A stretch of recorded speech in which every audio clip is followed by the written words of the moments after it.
As previous storms in history have gathered, when unspeakable crimes were within our power to stop You them, liar, you. we have been warned against the temptations of looking the other way. You always History were a is liar. full of leaders who have warned against You inaction, liar. indifference, and Your especially Purple Heart was a lie. against silence when it Your mattered fortune most. was a lie. Our choices then in history You had always great were a sneak. consequences. You And were our like a choice sneak today thief in the night. has great consequences. You liar.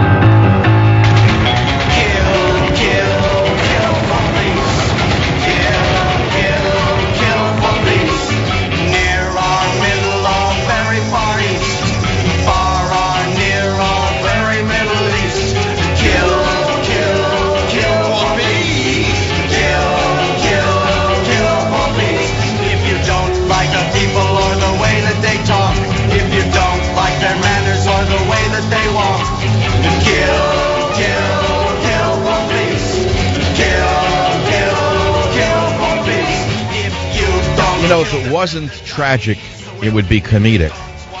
And at the risk of being comedic in the political arena, I'm playing Kill for Peace by the Fugs.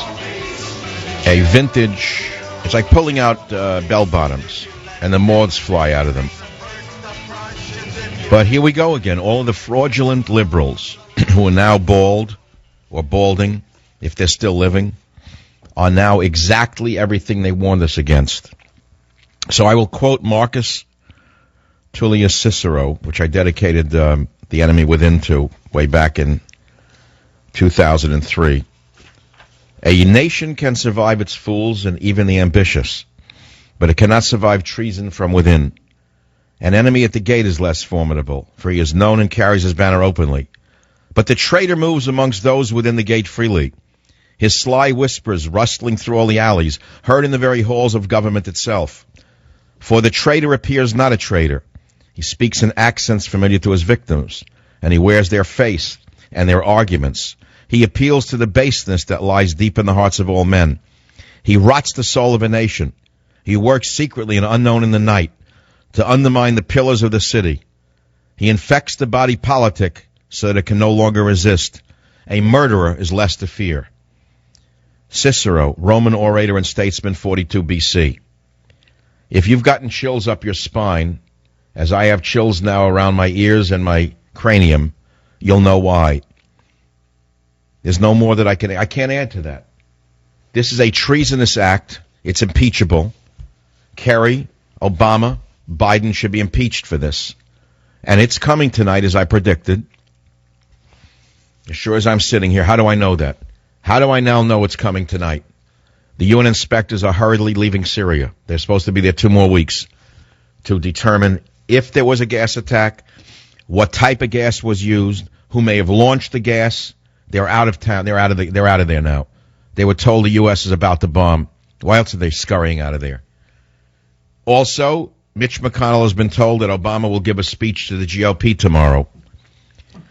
And aside from the audiences of the radio shows and the internet, the avid readers of the internet, who is actually going to be listening tomorrow?